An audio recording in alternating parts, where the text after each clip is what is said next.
confessed all your misadventures, you'll find I'm very forgiving about minor transgressions. Patrick Klepek, let's talk about the Sympathizer episode 7. Endings are hard, aren't they? Is the title of the episode. We are going to recap and spoil everything about this episode, but before we do any of that, I just want to hear from you, Patrick. Do you think this show stuck the landing and made the entire season a worthy journey for anyone watching? I do. I think it's a pretty brilliant finale to the story it's telling. I have some mixed feelings on its decision to go completely dark and serious in a show that was tonally much differently up until this moment. It's a pretty profound shift that takes a moment to sort of settle in with. But for the journey these characters are on, I thought I was pretty brilliantly told. Huh. I thought it was a good episode. Like, every episode in the show is really good and almost stands on its own as like an individual work. And so I definitely think it's a worthwhile show to watch, and you should go check it out. I don't know how I felt about the ending. There were many things great about it, but literally where the show wraps up for the main character, like where that character's endpoint is, I don't know. I'm not sure if it was completely an earned ending given everything that had led up to this. So I'm a little bit more mixed on it. But overall, I think the show is like worth watching. It's just amazing we got what basically is a 7-hour art house movie that looks like it. I'm not exaggerating. I think the budget of this had to be over $100 million. Like, Yeah. It looks like an incredibly expensive. There's so many locations. There's so many times where they have a new location where they didn't even need to have a new location. Like, we're like, oh, you could have saved money by having, using two places with one location. But it's like, or using the same place for two locations. But they just like spared no expense making this thing. And so it looks amazing. It's super ambitious. It's worth watching. Check it out. Patrick, let's talk about what actually happened in the episode. The captain and Bon arrive in Bangkok on their way to Vietnam. You will recall that the captain and his friend Bon are trying to invade Vietnam at the behest of the general. And so on the way there, they stop by Bangkok, where Claude from the CIA has a party lined up for them. So all the Vietnamese men are partying the night before the invasion. I actually thought this was very effective, where they show the guys partying and then they cut to that guy being killed in battle the next day. Yeah. It's just like kind of you see how brutal war can be or conflict can be, and how quickly some person's life can be cut short, and how like the same person can be just partying and then the next day they're gone.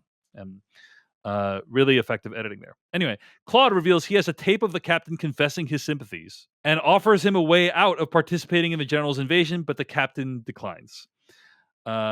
Anyway, I thought this is a cool moment where Claude finally confronts the captain, because it's one of the few times in the show where somebody actually correctly knows who the captain is. And so Claude is like, hey, you can opt out of this whole conflict. He gives him like a drug that he can use to get sick and then therefore not need to go to battle. But the downside is that Claude will probably interrogate the captain, and maybe far worse things could happen to him after that point. But anyway, any thoughts on this opening sequence before we get to everything else that happens in the episode, Patrick?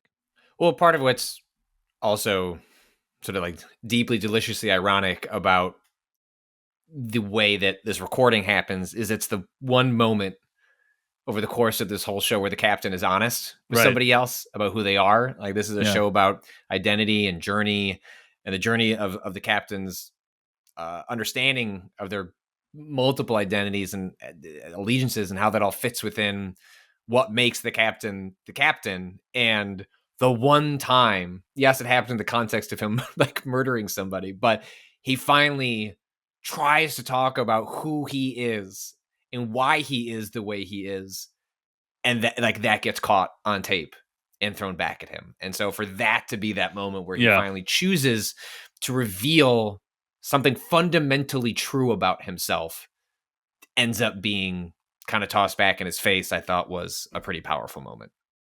Agreed.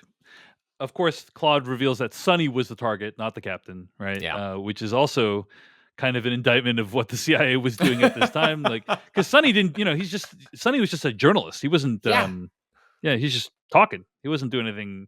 He certainly wasn't infiltrating the American government. No. Anyway, the captain and Bon join the fight, And it's horrifying. Many of their countrymen die, and just as Bond is about to offer himself up to be killed, the captain convinces him to stay alive and surrender. So they surrender, and they're taken to a North Vietnamese re-education camp where Bond is almost immediately killed because he defies his captors. But the captain intervenes to save his life by assaulting an officer. The captain is then forced to write the confession that we experience throughout the duration of the show. Now, Patrick, I want to say that for the first 20 minutes of this episode, I thought this show was going to do something different entirely and reveal that actually literally everything we had seen until this point was fictional, like Usual Suspects, Kaiser Soze style. And the show was going to be a commentary about how communist re-education or re-education camps in general, like how they cause people to kind of spin up these elaborate narratives so that people can kind of what this kind of mindset encourages, the kind of fabulism this kind of mindset encourages. That's where I thought it was going. Doesn't go that way at all. It's completely wrong. But but still a fun, I think, yeah, way to ultimately end up framing.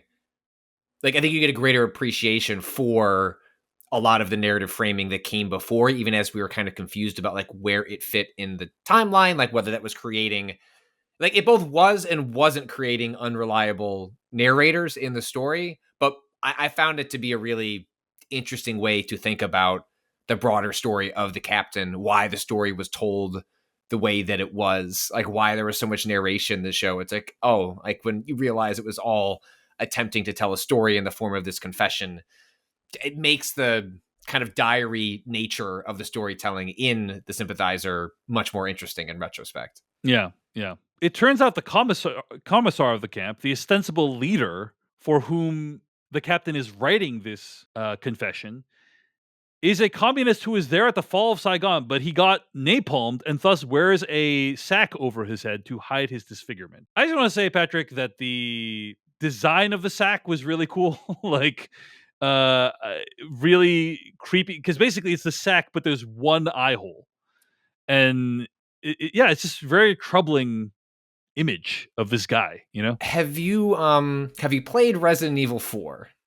I haven't. I have the remake. I've heard is excellent, right? So one of the iconic characters of Resident Evil 4, and maybe this is just a me thing, because that game, that remake came out last year. One of the iconic enemies in that is a character wearing a burlap sack with one eye and carrying a chainsaw. And I just kept waiting, looking at this character, because the design is very much horror movie. Like it's meant to elicit, like if he picked up an axe or something and just started chasing people down, like if they're wanting to, I think they're leveraging horror movie slasher imagery in the design of the burlap sack. But I specifically could not get the imagery of the chainsaw man from Resident Evil 4 out of my head while I was watching it, which that's just the association I'm making. But broadly speaking, I think that's the association, the tension they're trying to draw out with the character. And I found that to be like really effective at taking someone we don't know much about to begin with, you know, like we're just working with imagery.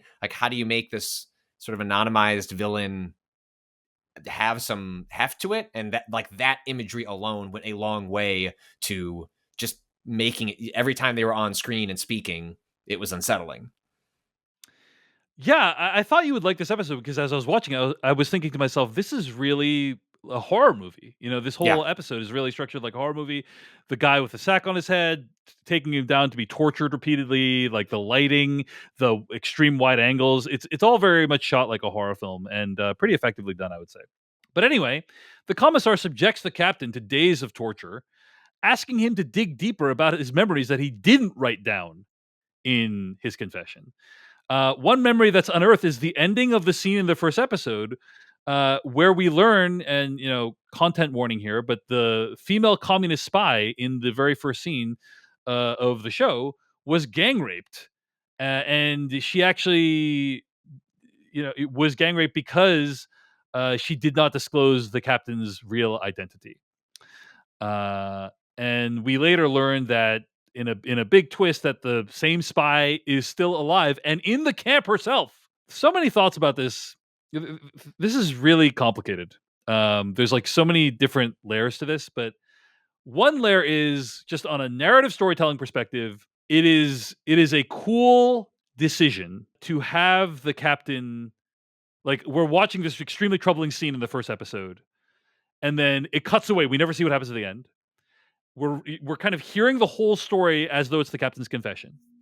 And then later we learn that the reason we didn't see the end is because the captain has kind of repressed that memory, right? Like that is a interesting, innovative way to use the form of editing to make a thematic and storytelling point. So I really thought that was brilliant, because in the first episode it's like, oh, it cuts away, and it's like, oh, that's just that's just a show cutting away before something upsetting happens, which is what a normal show would do. But it's like, nope, that's actually the captain repressing that memory. So that's just one on a pure storytelling editing perspective. I thought that was really brilliant. Now, I think there is, a long history of shows giving female characters sexual assault as their backstory, and like, and that is the entire backstory, and that's all you need of that character. Um, and and in general, like, that is not a sensitive way to deal with that subject. Uh, I don't think I can judge personally whether this rises to the level of offensively using that trope. But it's worth pointing out that basically the one thing we know about this spy is that she was sexually assaulted, and it's like, okay, not great, and the way it's shot is really upsetting. Yeah. They do it in a way, they kind of try to have their cake and eat it too, so to speak, where they don't even show it, but they show something else really upsetting happening to her, and they claim that the captain changed that memory, and it's like, I just don't know how I feel about any of that. I don't feel great about it. I don't feel like this is a really sensitive depiction of how this all went down. That said, the captain's history with his mom and with all the other atrocities he's witnessed, and this is all kind of ties in together with that. It's all kind of a way of motivating the captain's memories and decision making, and that part I don't know how I feel about. So anyway, those are my complicated feelings on this whole revelation of this deep memory that he's repressed. Is like, on the one hand, cool from a like editing storytelling perspective. On the other hand, the way that the show deploys the concept of sexual violence, not really sure it's a super sensitive depiction. Patrick, any thoughts on this? Well, I do think it exposes one of the weaknesses of the finale, and in retrospect, maybe some of the show in general, which maybe it's a miracle we got 7 hours of this at all in the way that you mentioned. But a lot of threads have to be wrapped up here in this finale, and it feels extremely rushed. It's sort of a finale that, when I think through the beats it's accomplishing, I'm like, oh, that's really smart. Like, oh, that makes sense. Like, but in real time, it does feel like we're pushing through things like awfully fast. And had this been 2 episodes, maybe there would have been an opportunity for a character like that to actually have a moment that made them feel a little fuller than it does here, to sort of, we've got to explain, like, aha, like this is a thing we need to fill in for the character's backstory so we can get them to the end and the place we're getting them to. And it's just, a lot happens in this finale that doesn't leave an enormous amount of time to kind of sit with it. And I think that's a particular sort of moment where, maybe there's a way they could have made that not feel as like potentially gross if there was just more time to spend with her, to spend with it. But there's not. Like, we sort of have to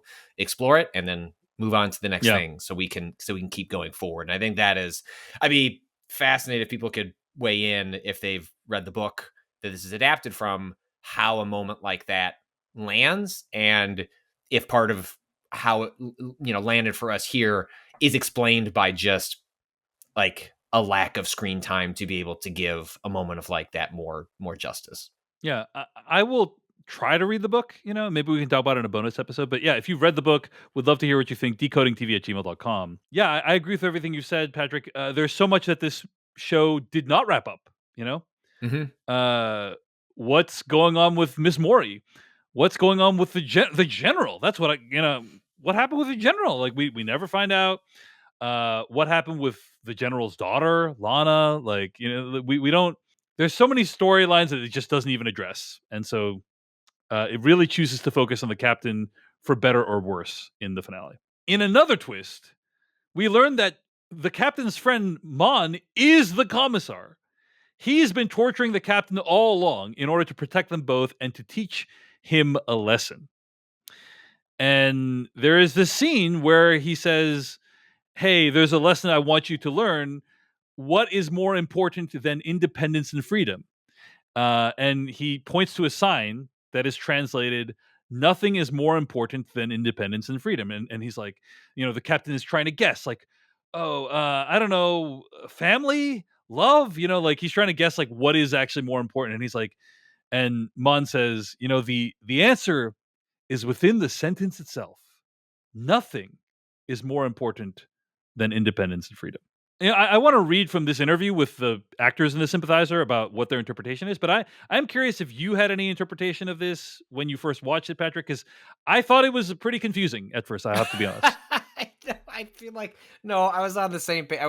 I'd read that same interview that you sent along to me ahead of time because one of my first and that was very helpful. It was very helpful to read the interview. But yes, yeah. And look, and like it's a huge part of why I like shows being week to week, so there's time to like unpack complicated moments in storytelling and really sit with it. But yes, sometimes when you have a moment in a show where a character is having a profound realization, you are also going on that journey with them and having the realization with them. And I felt like in that moment, I was like, oh, well, I'm happy for you.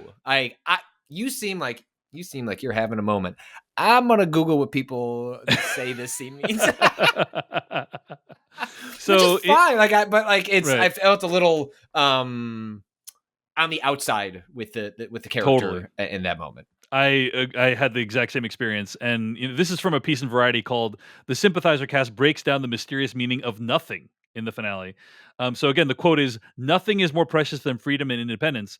And I'm just going to read from what the actors have to say. Zoe Huande says, "That is a sentence that President Ho Chi Minh said when he was trying to lead the movement for the independence of Vietnam, and that sentence has been taken from American ideology, but the way it's used in the context of the liberation of Vietnam has a very different meaning to how we see it in the West. When we think nothing is more important than freedom and independence, we think about the freedom, and we think about the independence. That's how we're taught." And it's not wrong, but in the show, the realization the captain has is that the crux of that sentence is the nothing, which refers to almost the fact that you have to humble yourself. It's the despair. It's the fact that all this effort to achieve this ideal has caused so much destruction, actually ripped people apart, endangered so many people. Was the cause even worth it? The idea that nothing is actually above freedom and independence, we have to try and understand that we are no better than the ideals that we purport all the time, end quote. Which I think that's the best summary of it, as far as I can tell. To quote another psychopathic character, No Country for Old Men. Anton Chigurh. Anton Chigurh is a psychopathic killer in that movie. That is one of my favorite movies of all time. I've watched it, I don't know, I'm going to say 10 times. Like, I love that movie. And at one point he says, "If the rule you followed led you to this, of what use was the rule?" And I really like that idea. My interpretation, having read all the interviews and stuff, is that the nothing is more important than independence and freedom is basically saying, it's kind of this nod towards nihilism, that basically, like, the path you have trod has led you in pursuit of these higher values, has led you to this point, but it has obviously resulted in compromising your values, in murdering people, in people being violently assaulted because of you. And it's like, if that is necessary, like, was it really worth it all in the end? Probably not, is kind of the sense I get of what Mon is trying to communicate in that moment. Patrick, what do you think? And that's echoed by imagery we get throughout the rest of the finale as the captain sits with that and like all the dead bodies that are laid bare as a result of the actions taken by him and others. But I don't know. I think it's a part of the reason I don't think that, like, all that, reading all of that, the explanation, I buy it.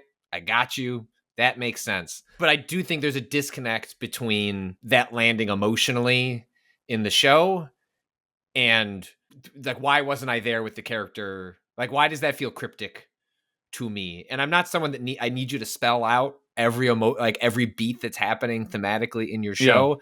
But I do think the rushed nature of what it's trying to get at in this finale doesn't give the audience enough time to even be like in a space where they can have that revelation along with the captain. I think that's, again, I buy it in the same way that, like, when we talk about like why does we cast in Robert Downey Jr. and there's added layers to that we'll get to in discussion of this episode. But there's been a couple times in this show where I read, why did it do what it did? I go, that makes sense, but it didn't land for me in the show the way it does when I read the explanation for why it was done, and I can't fully resolve that tension. You don't need to spell it out, but I think you need to say like a little bit more, like just just give us a little bit, just give us like 10 to 20% more than you're giving us. Yes, and I think that would work.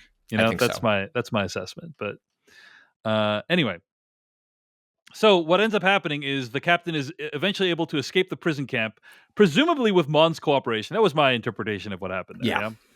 That Mon just is like, hey, all right, you've learned the lesson. You're free to go, I guess. And so he steals the bag over Mon's head, and he takes Bon, and the two of them flee on a boat with other refugees to escape Vietnam, as the two of them head off into an uncertain future. Apparently, they have like a 50-50 chance of surviving, and that's where the show ends. So, yeah. I have a question for you. Did this if you said nothing about any like future of like I think there's another book actually that if they want, I don't know how that connects or like whether it's a direct sequel, but like if I didn't know any better, that felt like a season finale, not a series finale, given the lack of cleaning up a lot of threads related to stuff back in the States, them floating off on a boat. It didn't feel like, oh, this is it. Like this is the end of these two stories. We don't need to pick up with them. There was definitely a sense to me as it was wrapping up that if there was, I would not be shocked by a second season with these characters. I don't know how you felt as it was coming to its conclusion. I guess as I was watching it, I was thinking to myself, it's a miracle this season of television exists, and there's no way we're going to get another one. That was that part is true. That part is also true. So I'm thinking to myself, like, I don't think we're going to get another season. So I'm thinking this is going to be a series finale. Yeah. I think it very easily could have been a series finale, but you're right. There is a book called The Committed, which is a sequel to The Sympathizer. And theoretically, the story could be told from there. I don't know. I would think it's very... I don't think this show did fine as far as I can tell. Like, you can see it's on the top 10 shows on Max, the one to watch for HBO, regularly, but I don't think it's like the massive hit that they needed to justify spending another whatever it was. Again, probably in excess of $50 to $60 million on another season of this show. So when you've got Robert Downey Jr., I'm sure even if he's working cheaper to be on a television show, like that's, all that stuff adds up. And I'm sure part of the calculation here was, oh, hey, we'll hang our hat on the star power of Robert Downey Jr. to make a show that might not be directly appealing to like a lot of people, but like maybe they'll tune in for him and then be taken by the story, which is certainly, has what has happened to a lot of people I've known who've watched the show, but I don't know a lot of people, even people who like, I'm like, you would really like this show. It's like, oh, okay. I just interpreted it as a series finale when I was watching it, but you're right. Technically, but you are saying technically this could go on. I don't know. It's with all the singing and the people and the water, and it really felt like they're sending off these characters and also the show. To me. I agree. But it sounds like you felt like, oh, maybe they'll continue to have other adventures. No. It's more. I don't think that we're going to get I think that is like deeply unlikely that we get a second season of this. Like looking at the in the landscape of television at the moment, but it, more from a storytelling perspective, like the lack of closing the loop on a number of things. I don't know. It spoke to the rushed nature of the finale, and maybe that's exactly how the book played out, and that's just part of the source material. But it just landed a little odd without any sort of epilogue or sense of where these other characters landed. And that was one of my big issues with the finale. Is just it feels a little bit pat. It's just a weird sequence of events. His childhood friend is like torturing him for a year to teach him a lesson. And now I understand, like, you're torturing him for, 6 weeks or whatever to teach him, but it's like a year. Was that really necessary?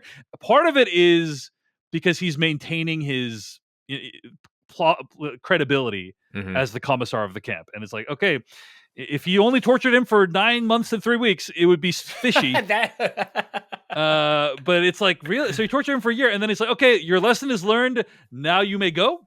And it's like, and by the way, the commissar jeopardizes his position by letting him go, right? Like, so what was the point of torturing him for a year? Anyway, I'm assuming that Mon was in on them fleeing, because he does seem like, when he's handcuffed to the pipe or whatever, he does seem to be awake and understand what's going on, but that is open to interpretation, right? Yeah. I don't think the captain clocked him unconscious and then chained him up, and then, like, I just don't.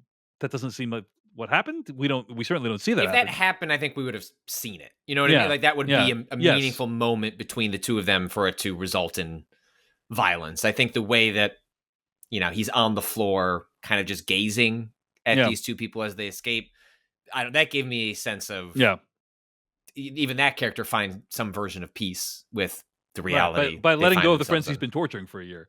And then how we all find peace. How we all find peace. That's how I do it. And then, I mean, and the captain tries to confess to Bond. He's tries to say, hey, I've told you a bunch of lies. And then Bond's like, forget about it. Like, forget about it. Like, don't worry about it. Like, we've all done terrible things, And so it's like, oh, okay, and then now we're on the boat, and and it's like, oh, I guess the captain got his happy end. I think you're right that it just feels a little rushed. Like, nothing about it is inherently bad as a storyteller, but it just feels like, oh, all that happened in like 10 minutes. Yeah. Everything I just said. So it's like, oh, all right, and we're off. And so just there's a lot of like cut. cut. Like, we're just like for a show that otherwise it just felt like it had a different pacing. Right. Like, did we really need to spend that much time on the captain and Miss Morey's relationship? Right. It's like, why did the story choose to tell itself in this way? Some questions there. All right. A couple of other things to bring up about this episode before we wrap up this podcast. One is we learn who the captain's father is. It's I want to say 5th or possibly 6th Robert Downey Jr. character, right? And there you go, Patrick. It was daddy issues all along. But no, I mean, I actually think that's a cool reveal. That I agree. It's a cool reveal where it's his father, and it would make sense that he would see his father in all of these Americans that are essentially trying to use him for their own purposes. Right? Yep. So kind of a cool reveal. I didn't see it coming. Didn't know that we'd learn who his dad was in the final episode, but that was cool. I think it helps land. I think it must land the whole creative idea. I still I stand by everything we said. Yeah, leading up to this moment and how it's distracting. But I think part of what makes me feel better a little bit by the end is like, well, I see I understand fully the swing, and it's again, it kind of lines up with many things. From like, I understand what you were trying to do, and I think it's really interesting, even if it didn't fully land for me. But it's a show full of swings and smart ideas, and I'll take that over something more banal any day of the week. I agree. We also learn, and I mentioned this earlier, but the female spy who got assaulted to prevent the captain's name from being revealed, she is also in the re-education camp, right? And that was a legit shocking moment for me, right? A, that she's still alive, and B, that even after sacrificing so much, she still is in the prison camp. And I think that's this is a common theme in a lot of movies where like people give the ultimate sacrifice for their country, and then they find that their country does not reward them for that, right? They believe in something and they sacrifice, and then at the end of the day, it's like, oh, are you feted? Are you celebrated and greeted warmly and given lots of money and prestige and prizes? No, you often end up just hung out to dry, in a re-education camp like everyone else. Like, the reward, there's no pot of gold at the end of the rainbow. There's no reward at the end of it. And that was very profound as an idea, and illustrated really well with that character's appearance there. So yeah, those are some things that I took away from the finale that I thought were pretty cool. There's some problems with it, but like, some really cool ideas too. And as we've said, the horror components, guy with sack over his head, underground torture, like all that stuff, really cool stuff. Patrick, any other thoughts on the finale or anything you wanted to bring up that we didn't get to? Well, look, I know, we've joked multiple times. Did anyone watch this show? No one did. But I'm so glad I'm so glad that you made me watch 2 episodes so that I could find my way into it. I think it feels like the kind of show that, once a year I'm going to see someone on social media like, why did nobody watch The Sympathizer? I feel like it's going to be one of those shows that will get more. And then you're going to get really angry. You're going to say to them, you didn't watch it and you're the reason why we didn't get a season 2. No, I don't think there was I don't think there's any world that's got a season 2. Like it feels again like we are increasingly in an era of watching shows where it's like there was just a moment, and the moment for something like this to get made at this scale, right? Like it feels very much like in a different world. This is a hyper condensed film, right? Like, but the idea that we got 7 episodes at the scale, the budget, it just feels like a special little thing. And for my qualms about it are fairly minor in the grand scheme of things. Like I otherwise am this kind of story. I mean, again, like even this year, the kind of shows you and I have been able to watch, like Shogun, like cannot believe like that show in the way it was built, the way it was told, the way it used the language. That one was a hit, but I'm glad both those shows, the stories they're trying to tell, the appreciation they have for different cultures, stories we don't normally see made at these sorts of budgets and scale and nuance and appreciation. I'm just, I guess one of my final thoughts is like, I'm just glad it exists. Like, who cares how many people did or didn't watch it? I'm happy that HBO, like as a brand, seems to still value like, well, what do we have the House of the Dragons for? And I hope those are good, and I enjoy watching those shows, but so that you can still make shows like The Sympathizer. And like, great if it's a hit. It's not great that it's not a hit, but like we've got a backstop here, and it's like the big dragons. And I hope that continues. I hope that's something that HBO has done like really like well in the past. I don't know if they'll lose that in the Zaslav era of things, but I'm glad that kind of yin and yang of HBO where they're able to have both kind of swings. I hope that continues. Completely agree. Speaking of the Shogun comparison, I mean, these shows have very little in common other than that they mostly take place in a language from an Asian country. That's the only thing they really have in common. But I do think that it is cool. Like when I was growing up, a show like this would be unthinkable. Yeah. I was trying to take a clip of the show to play in this podcast for like the intro or whatever. And I think like 90+% of the finale episode is in Vietnamese, which is it's just awesome that shows like this can come out and people it's normalized to like need to read subtitles now and people just accept that, and that's great. I love that because I think it opens up so much of the world. But I've been trying to think about again, I know they're very different, but I was like, why is Shogun such a success and this is not? Because I think honestly the quality is comparable. That's what I said to you. I said when I first watched this, I was like, The Sympathizer is almost Shogun level quality in my opinion, just in terms of how good it is. And there's many reasons why. And,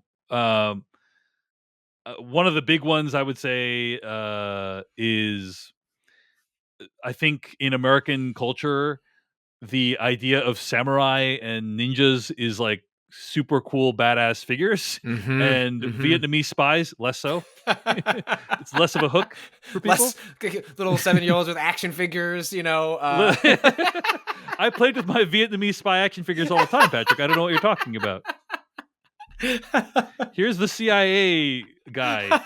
Oh, look, they're taking them to a black site. Okay, anyway. Jesus Christ. So yeah, but and that's part of it. And obviously, the Shogun was about these warring clans and sort of these political moves and like chess pieces, and like everyone is trying to decide how to acquire power and so on. Whereas the Sympathizer is a much more turn inward. It's much more like, what is my identity? Like, what is my place in this world, and so on and so forth. So. Anyway, just a couple of random thoughts on like why the show wasn't more of a success. But I agree with you. I'm so glad that it exists. And if you have a chance and you listen to this point of the podcast and you have not seen the show yet, check it out. Hey everyone, David Chen here. Thank you so much for watching that video from Decoding TV. If you want to get an audio version of the show, all you got to do is go to podcast.decodingtv.com. And if you want to support what we do, get ad-free episodes of the podcast and also bonus episodes of the podcast, go to decodingtv.com and become a paid member. Of course, you can also like and subscribe for more. We appreciate it. Thanks. See you later.